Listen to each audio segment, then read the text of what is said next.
چنانچہ آقا صلی اللہ علیہ وسلم دنیا میں تشریف لائے اور شریعت کے تمام احکامات کو، اللہ پاک کے تمام فرمانوں کو صاف اور ستھرے انداز میں بیان فرمایا اور اس پر عمل کر کے بھی دکھلایا۔ جب اللہ نے چاہا کہ میرے محبوب صلی اللہ علیہ وسلم احکامات پورے ہونے کے بعد آپ میرے پاس تشریف لے آئے، جب وہ وقت آ گیا تو اللہ پاک نے اپنے پیارے حبیب صلی اللہ علیہ وسلم کو اپنے پاس بلا لیا۔ اس وقت سے لے کر آج تک اور قیامت تک شریعت کے یہی احکامات رہیں گے، قرآن کریم کی یہی رہے گا، حدیث پاک کی یہی رہے گی۔ جو آدمی بھی دنیا میں زندگی گزارتے ہوئے اس شریعت کے مطابق دنیا میں رہے گا، وہ اللہ کی مقبولیت حاصل کر لے گا، اور جو آدمی اس شریعت کو چھوڑ کر دنیا میں اندر زندگی گزارے گا اور موت بھی اسی حالت میں اندر آ گئی کہ وہ شریعت سے دور ہے، قرآن کریم کے احکامات سے دور ہے، اللہ پاک کی نافرمانی میں مبتلا ہے، اور اسی حالت میں اگر موت آ گئی تو اس شخص کے لیے بہت ہی زیادہ بربادی ہے آخرت میں۔ قرآن کریم کی اس آیت کے اندر اللہ تبارک و تعالی نے تخلیق انسانی کے مراحل کو بیان فرمایا۔ مفسرین نے لکھا ہے کہ انسان کی پیدائش دو طریقے سے ہوئی ہے۔ پہلا مرحلہ تو حضرت آدم علیہ نبینا علیہ السلام کی تخلیق ہے، اور دوسرا مرحلہ اولاد آدم کی تخلیق۔ اللہ پاک نے حضرت آدم علیہ نبینا علیہ السلام کو جب پیدا فرمانا چاہا تو تفسیر کی ایک کتاب ہے روح المعانی، صاحب روح المعانی نے لکھا ہے کہ اللہ پاک نے منتخب مٹی کے گالے سے پیدا فرمایا، اور اتنا خلقنا الانسان من طین لازم کی تفسیر کرتے ہوئے صاحب روح المعانی نے لکھا ہے کہ اللہ پاک نے چار چیزوں کو جمع کیا: مٹی، پانی، آگ اور ہوا۔ ان چار چیزوں کے مجموعے سے چاروں کو ملانے کے بعد حضرت آدم علیہ السلام کو پیدا فرمایا، اور ان چاروں چیزوں کے ملنے کے بعد یہ اس طریقے کا مجموعہ ہو جاتا ہے کہ ایک دوسرے سے جدا نہیں ہوتا۔ چنانچہ غور کیجئے تو یہ بات سمجھ میں آ جائے گی کہ انسان کے جسم کے اندر اگر پانی ختم ہو جائے تو بھی مر جاتا ہے۔ ہوا جس سے ہم لوگ سانس لیتے ہیں، اندر لیتے ہیں پھر باہر چھوڑتے ہیں، اگر یہ ہوا جسم کو نہ ملے تو سانس بند ہو جانے کی وجہ سے بھی انسان مر جاتا ہے۔ اسی طریقے سے انسان کے جسم کے اندر حرارت نہ ہو، گرمی نہ ہو، جسم بالکل ٹھنڈا پڑ جائے تو بھی آدمی مر جاتا ہے۔ مفسرین نے لکھا کہ یہ ان عناصر اربعہ کو ملانے کے بعد ایک دوسرے میں ایسا پیوست ہو جاتا ہے کہ ایک دوسرے سے جدا ہونا اس کا مشکل ہے۔ اگر جدا ہو گیا تو انسان زندہ نہیں رہے گا، مر جائے گا۔ پہلا مرحلہ تخلیق کا یہی ہے کہ اللہ پاک نے حضرت آدم علیہ السلام کو پیدا فرمایا۔ دوسرا مرحلہ اللہ پاک نے جو تخلیق کی ہے اولاد آدم کی، وہ 4 طریقے پر ہے۔ دوسری تخلیق 4 قسموں پر ہے۔ پہلی قسم یہ ہے کہ پروردگار عالم بغیر ماں اور باپ کے پیدا فرمایا، جیسا کہ سیدنا حضرت آدم علیہ السلام کو اللہ پاک نے بغیر ماں اور باپ کے پیدا فرمایا۔ دوسری قسم ہے کہ بغیر ماں کے پیدا فرمایا، جیسا کہ حضرت حوا علیہ السلام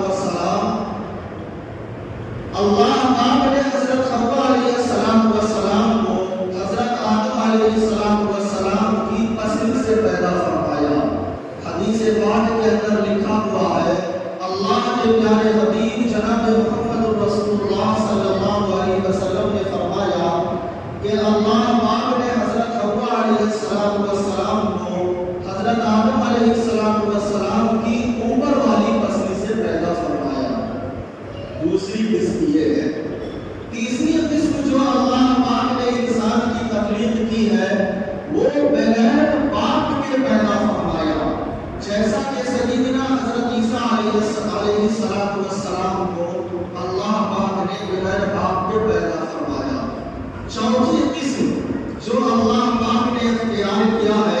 وہ ماں اور باپ دونوں کے ذریعے انسان کو پیدا فرمایا، جیسا کہ ہم عام آنکھوں سے دیکھتے ہیں جو دنیا کا یہ ماحول چل رہا ہے۔ اب سوال غور کیجئے،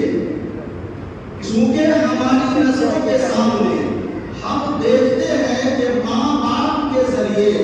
اللہ پاک اولاد کو پیدا کرتا ہے، اس کو تو انسانی عقل تسلیم کر لیتی ہے، مگر پہلی 3 قسم بغیر ماں باپ کی پیدائش، بغیر ماں کی پیدائش، بغیر باپ کی پیدائش، پہلی 3 قسمیں ایسی ہیں کہ انسان جب اپنی عقل کا گھوڑا دباتا ہے، سوچتا ہے، تو انسان کی عقل اس بات کو قبول نہیں کرتی کہ کہیں ایسا بھی ہوتا ہے۔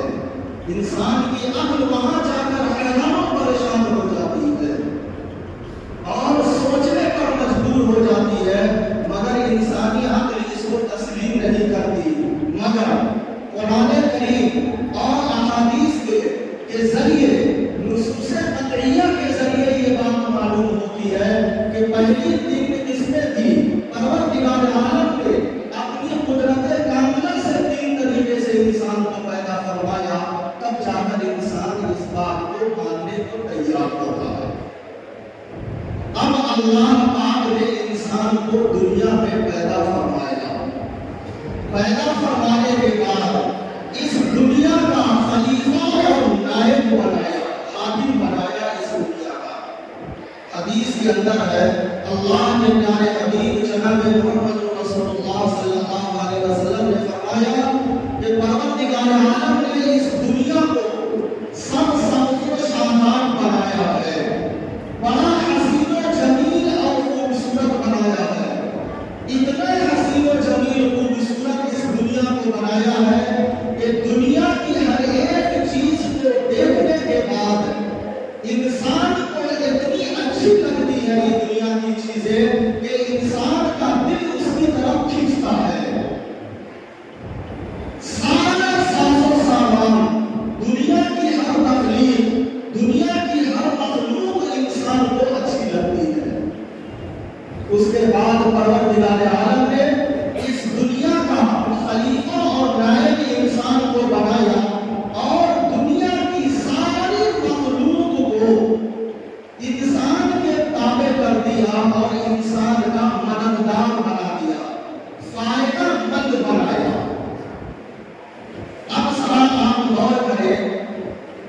تو یہ سوچنے پر مجبور ہو جائیں گے کہ دنیا کی جتنی چیزیں ہیں، زمین ہے،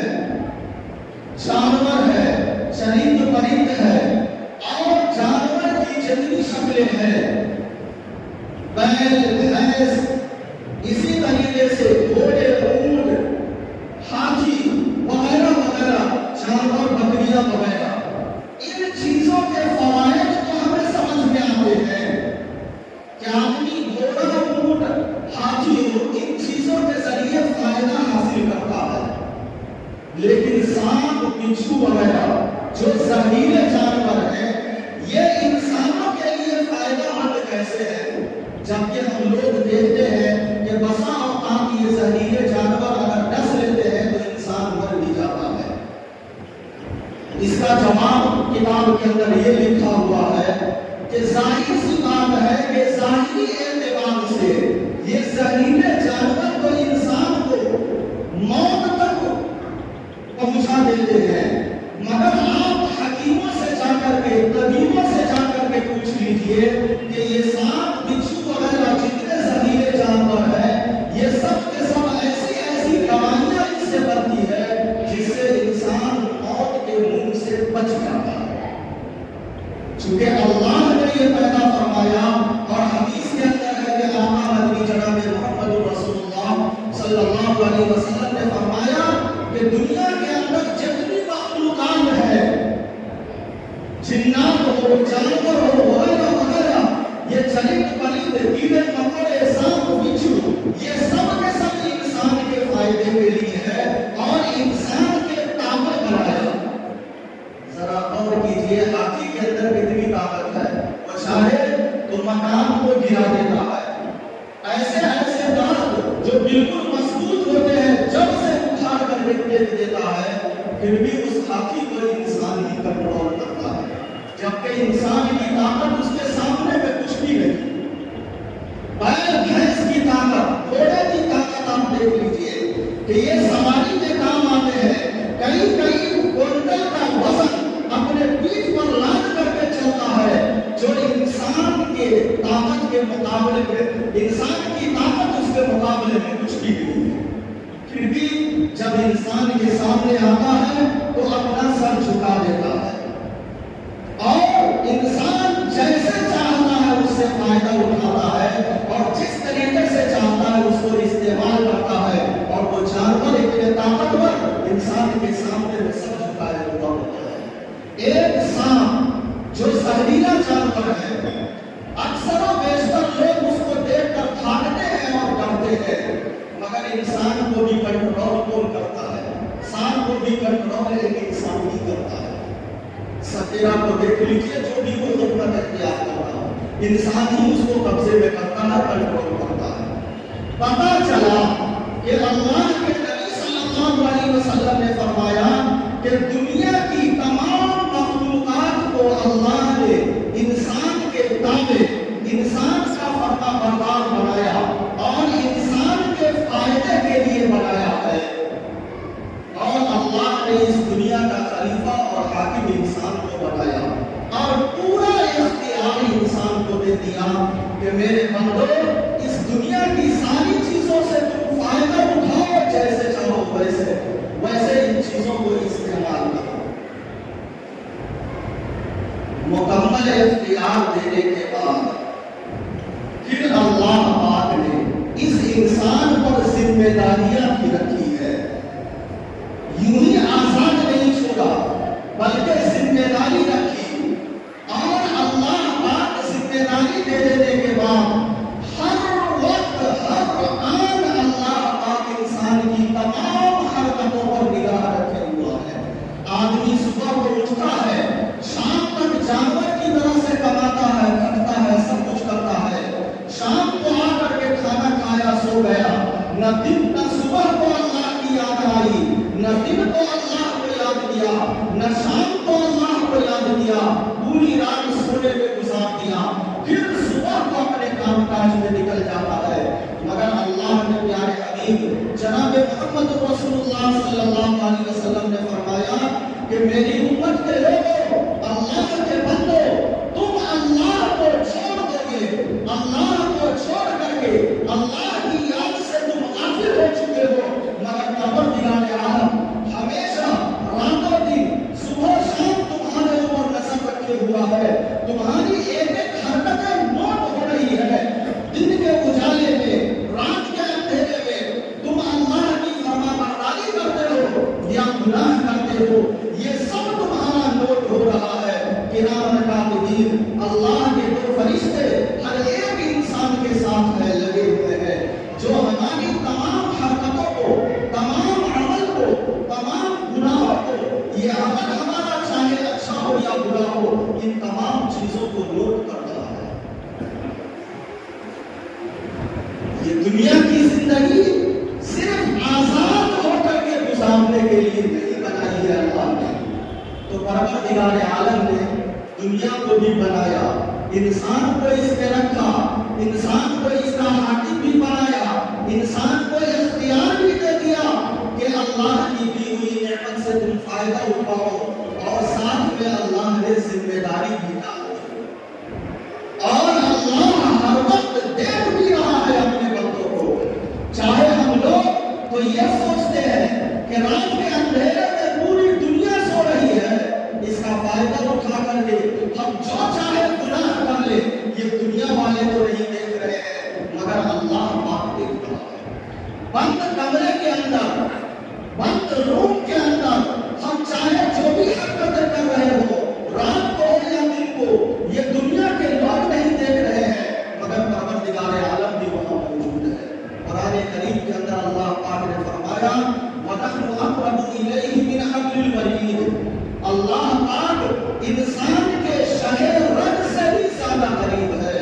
اور شہ رگ اس رگ کو کہتے ہیں، اس نس کو کہتے ہیں کہ انسان کا کی نس اگر وہ کٹ جائے انسان مر جائے گا۔ جسم کے اندر اور کوئی نس کٹ جائے اس کا علاج ہے، مگر شہ رگ کٹنے کے بعد انسان کا بچنا مشکل ہو جاتا ہے۔ تو انسان کو اس رگ کی جتنی ضرورت ہے اور جتنا قریب ہے انسان کے، اللہ پاک اس سے بھی زیادہ قریب رہتا ہے انسان۔ ہم لوگ تو یہ سوچتے ہیں کہ چلو دن کے اندر ہو یا رات کے اندر ہو، کہیں اکیلے میں بیٹھ کر کسی کے خلاف کوئی سازش کر لیتے ہیں، کسی کی شکوہ شکایت کر لیتے ہیں، کسی کی غیبت اور چغلخوری کر لیتے ہیں، کسی کو ستانے کی باتیں کر لیتے ہیں، کسی کا حق دبانے کی بات کر لیتے ہیں، اور نہ جانے کیسی کیسی حرکتیں کر لیتے ہیں۔ جس کے خلاف کر رہے ہیں موجود نہیں ہے، اس کو کوئی خبر نہیں ہے، مگر اللہ پاک تو وہاں موجود ہے۔ ہم انسان سے ڈرتے ہیں، اپنے رب سے نہیں ڈرتے، جو رب ہمیں پیدا کیا، ہماری تمام ضرورتوں کو پوری کر رہا ہے۔ اللہ پاک ہمارے جسم کے اندر سانس باقی رکھے ہوا ہے، جس کی وجہ سے ہم ساری ضرورتیں پوری کر رہے ہیں۔ اس رب کو ہم نے بھلا دیا اور اس رب سے ہم غافل ہو گئے، انسانوں سے ڈرنا شروع کر دیا۔ بعض دفعہ ہوتا بھی ہے، سارے حضرات کو اس کا تجربہ ہے کہ جس کے خلاف کوئی بات کر رہے ہو اس سے انسان ڈرتا بھی ہے، دیکھتا ہے یہاں موجود نہیں ہے، دور دراز ہے، اس کے خلاف زبان کھول دیتا ہے، اب تھوڑی سی پھٹک اگر لگ جائے کہ وہ آ رہا ہے، زبان پہ تالا لگ ہو جاتا ہے، منہ بند ہو جاتا ہے، ہوتا ہے ہر ایک کی زندگی کی۔ مگر یاد رکھ لیجئے پروردگار عالم نے جن گناہوں سے منع فرمایا کہ میرے بندو تم رک جاؤ، یہ تمہاری ذمہ داری ہے،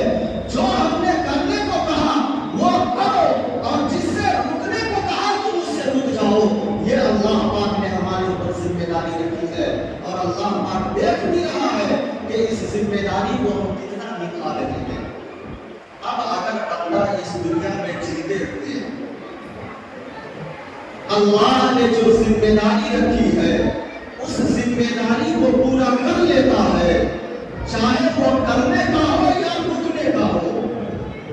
نیک عمل کرنے کا جو حکم ہے وہ ذمہ داری ہو یا گناہ سے رکنے کی جو ذمہ داری اللہ نے دی ہے، اگر اس ذمہ داری کو پورے طور پر ادا کر لیتا ہے تو وہی آدمی اللہ کے نزدیک مقبول و محبوب بن جاتا ہے۔ اور اگر اس ذمہ داری کو نہیں نبھا سکا، فیل کر گیا، من پسند زندگی گزارنے لگا، تو اللہ کے نزدیک وہ آدمی ناکام ہو جاتا ہے، اللہ کے نزدیک فیل بن جاتا ہے۔ پھر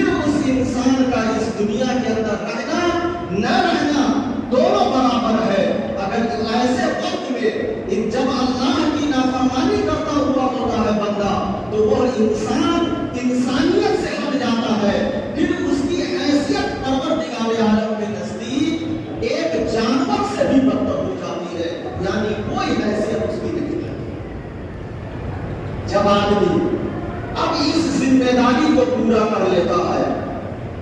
تب جا کر کے اللہ کا مقبول و محبوب بندہ بن جاتا ہے۔ اور اس دنیا میں رہتے ہوئے، زندگی گزارتے ہوئے، اللہ کے نبی صلی اللہ علیہ وسلم نے فرمایا کہ دو چیزوں سے تم دل نہ لگاؤ۔ یہ جینے کا طریقہ اللہ کے نبی صلی اللہ علیہ وسلم نے بتلایا۔ فرمایا کہ اللہ کے بندو، اگر تم اس دنیا کے اندر دو چیزوں سے اگر تم بچ جاتے ہو تو اللہ تمہیں اپنا بنا لے گا۔ پہلی بات آقا صلی اللہ علیہ وسلم نے فرمائی کہ تم اس دنیا سے دل نہ لگاؤ، دل اس دنیا سے نہ لگاؤ۔ دنیا کمانا بھی ہے، روزی روٹی حاصل بھی کرنا ہے، دولت بھی جمع کرنا ہے، روپیہ پیسہ بھی اکٹھا کرنا ہے،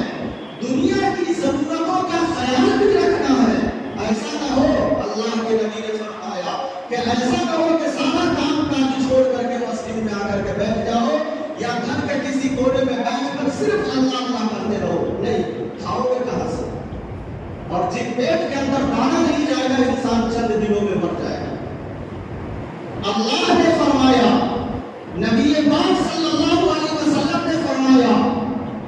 کہ دنیا سے دل نہ لگانے کا مطلب یہ ہے کہ دنیا کمانا بھی ہے، روزی روٹی بھی حاصل کرنا ہے، دنیا کے اندر ضرورتوں کو پورا بھی کرنا ہے، مگر یہ دل کے اندر صرف اور صرف پروردگار عالم کی یاد ہونا چاہیے۔ اسی کو قرآن کریم کے اندر اللہ پاک نے فرمایا فَإِذَا قُضِيَتِ الصَّلَاةُ فَانتَشِرُوا فِي الْأَرْضِ وَابْتَغُوا مِنْ فَضْلِ اللَّهِ وَاذْكُرُوا اللَّهَ كَثِيرًا۔ اللہ پاک نے فرمایا کہ نماز کی ادائیگی کر لینے کے بعد پورے پورے زمین کے اندر پھیل جاؤ، یہ اللہ کی زمین بہت لمبی چوڑی ہے، جاؤ وَابْتَغُوا مِنْ فَضْلِ اللَّهِ، اللہ کا فضل، اللہ کی دی ہوئی روزی کو تلاش کرو۔ یہ نہیں کہ کہیں بیٹھ کر کے چپ چاپ اللہ اللہ پڑھتے رہو، اس سے تم تک روزی نہیں پہنچے گی۔ اللہ نے دنیا کو دارالاسباب بنایا ہے، روزی روٹی حاصل کرنے کے لیے دنیا میں چلنا پڑتا ہے، روزی تلاش کرنا پڑتا ہے، پھر دیتا اللہ ہی ہے۔ بغیر اسباب کے روزی ملنا یہ تو جنت میں اللہ نے بنایا ہے۔ جنتی کو جنت کے اندر جب جنتی چلے جائیں گے جنت میں تو انسان وہاں جو سوچے گا سوال پر بھی ابھی نہیں آیا ہے وہ چیز حاصل ہو جائے گی، جس کو من چاہی زندگی کہتے ہیں، وہ اللہ نے جنت کی بنائی ہے، دنیا کی نہیں۔ دنیا میں تو کام کاج کرنا پڑے گا، دے گا اللہ، مگر اس کے لیے پہلے چلنا ہے، اسباب کو اختیار کرنا ہے۔ اللہ نے یہی فرمایا فَانتَشِرُوا فِي الْأَرْضِ وَابْتَغُوا مِنْ فَضْلِ اللَّهِ، اور آگے فرمایا وَاذْكُرُوا اللَّهَ كَثِيرًا، اللہ کو نہ بھولنا بلکہ اللہ کو یاد کرتے رہو۔ اللہ کے نبی جناب محمد رسول اللہ صلی اللہ علیہ وسلم نے پہلا طریقہ دنیا میں جینے کا یہی بتلایا کہ دنیا سے دل نہ لگاؤ۔ اس کا اصل مطلب ہی یہی ہے، روزی روٹی کی تلاش کرو، ضروریات کو پوری کرو، مگر دنیا کی دولت پر اور یہ کام کاج پر اور اس زندگی پر پورا بھروسہ نہیں کرو، بلکہ اعتماد اور یقین اللہ کی ذات پر ہونا چاہیے۔ جو آدمی اللہ کو بھول جاتا ہے، دنیا میں مگن ہو جاتا ہے، دنیا کی دولت اور دنیا کی ہوس میں بالکل برباد ہو جاتا ہے، یہی شخص اللہ کے نزدیک ناکام ہو جاتا ہے، فیل کر جاتا ہے۔ اور اگر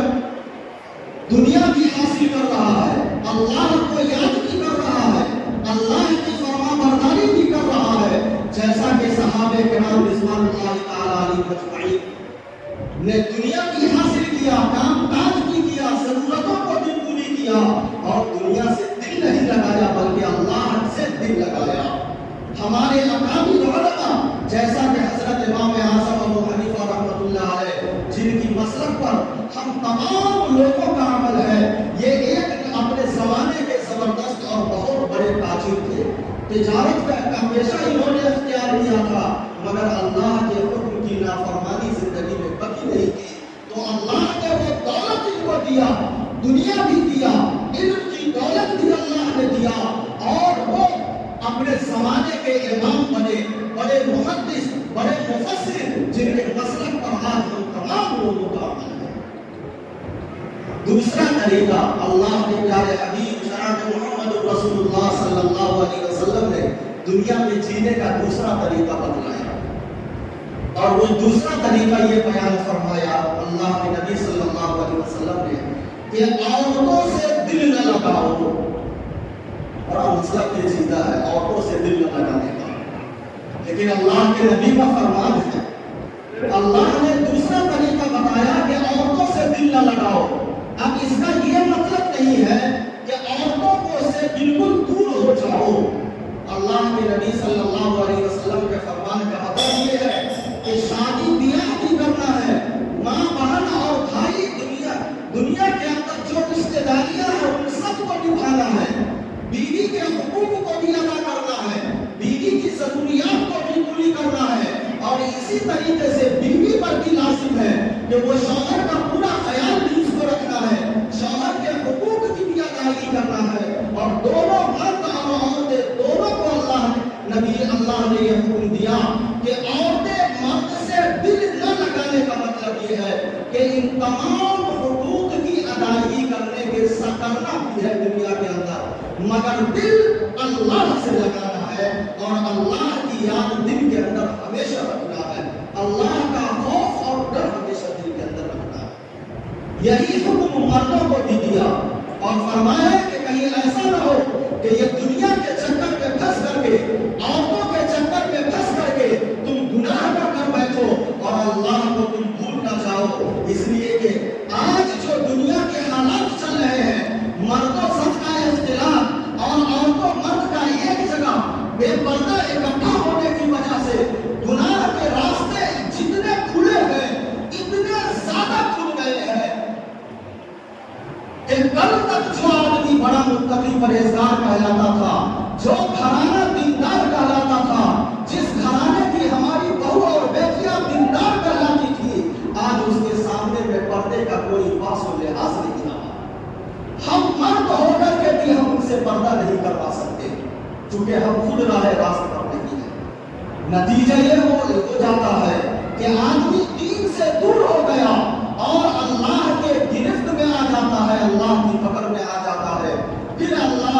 آسمان سے بلائے مصیبتیں اس پر نازل کرتا ہے، پھر اس وقت روتا پھرتا ہے، چلاتا ہے کہ ہم فلاں پریشانی میں مبتلا ہے، فلاں مصیبت میں پھنس گئے، فلاں جگہ پر پھنس گئے۔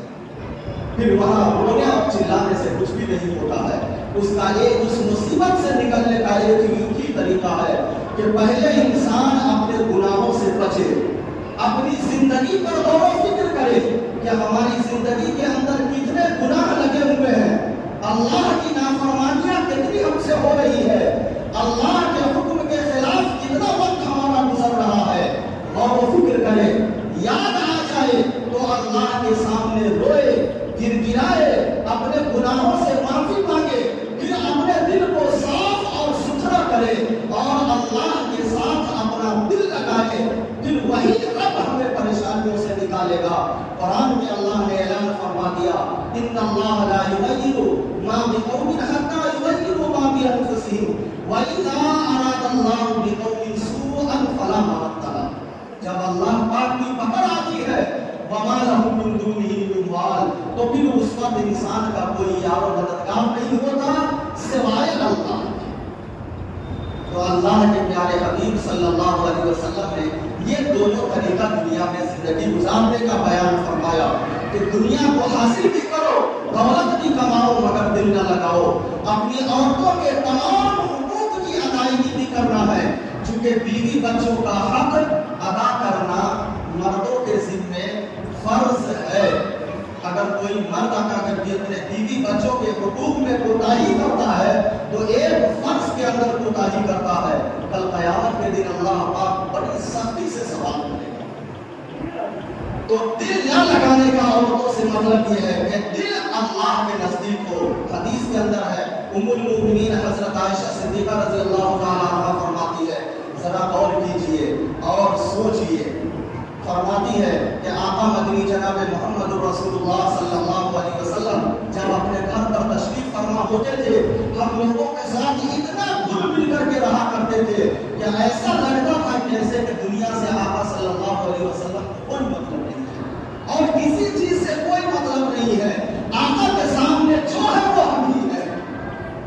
اور جیسے ہی نماز کا وقت ہوتا اور مؤذن جب کہتا اللہ اکبر، جیسے اذان کی آواز بلند ہوتی نبی پاک صلی اللہ علیہ وسلم کا چہرہ بالکل بدل جاتا تھا اور اس طریقے سے ہمارے پاس سے نکل کر کے مسجد پہنچ جاتے تھے. ایسا لگتا تھا جیسے ہم کو پہچانتے ہی نہیں. یہی ہے عورتوں سے دل نہ لگانے کا مطلب کہ اللہ کے حکم کے سامنے میں دنیا کی اور دنیا کی ساری چیزیں پھیکی پڑ جائے، اللہ کو یاد کرے. اور جب اللہ کی یاد سے، اللہ کی عبادت سے جب فارغ ہو جائے، اللہ کا حکم مان کر کے جب فارغ ہو جائے تو پھر گھر کے اندر تمام حقوق کی ادائیگی میں لگ جائے. فانتشروا فی الارض وابتغوا من فضل اللہ. اور دنیا کے کام کاج میں لگتے ہوئے کہ واذکروا اللہ کثیرا، اللہ نے فرمایا کہ ہمیشہ اللہ کو یاد کرتے رہا کرو. نبی پاک صلی اللہ علیہ وسلم نے یہ دو طریقے بتلائے. ذرا غور کیجئے تنہائی میں بیٹھ کر کے اور سوچئے کہ اللہ اور اللہ کے رسول جناب محمد رسول اللہ صلی اللہ علیہ وسلم نے دنیا میں جینے کا جو طریقہ ہمیں بتلایا ہے،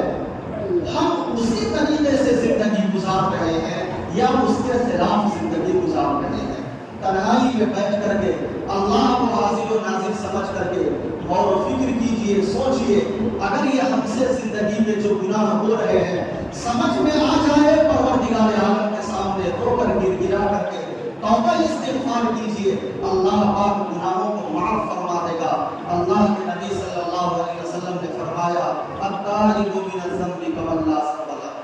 سچے دل سے توبہ کرنے والا شخص ایسا ہے جیسا کہ اس نے گناہ کیا ہی نہیں. اللہ پاک نامہ اعمال سے اس گناہ کو ایسے مٹا کر کے ختم کر دیتا ہے کہ وہاں کوئی نام و نشان نہیں رہتا. اور اگلی زندگی جو مل رہی ہے اللہ کی نعمت، بڑی نعمت سمجھ کر کے اس کی قدر کر لیجئے اور اللہ کے حکموں کے مطابق دنیا میں زندگی گزارنے کی کوشش کیجئے. اسی میں کامیابی اور بھلائی ہے. ورنہ یاد رکھ لیجئے اس دنیا کے اندر جو بربادی ہماری ہے وہ تو ہے ہی ہے، مرنے کے بعد بھی بڑی خطرناک علامتوں بربادی آئے گی. اس وقت ہم کچھ بھی نہیں کر سکتے ہیں. دنیا میں تو اللہ نے ہمیں موقع دیا ہے اور توبہ استغفار کا دروازہ کھول رکھا ہے. سانس بند ہو جانے کے بعد، مر جانے کے بعد توبہ استغفار بھی قابل قبول نہیں ہے اور نہ اس وقت توبہ استغفار کا کوئی دروازہ کھلا ہوا ہوگا. دعا کیجئے کہ اللہ پاک ہم تمام لوگوں کو کہنے سننے سے زیادہ عمل کی توفیق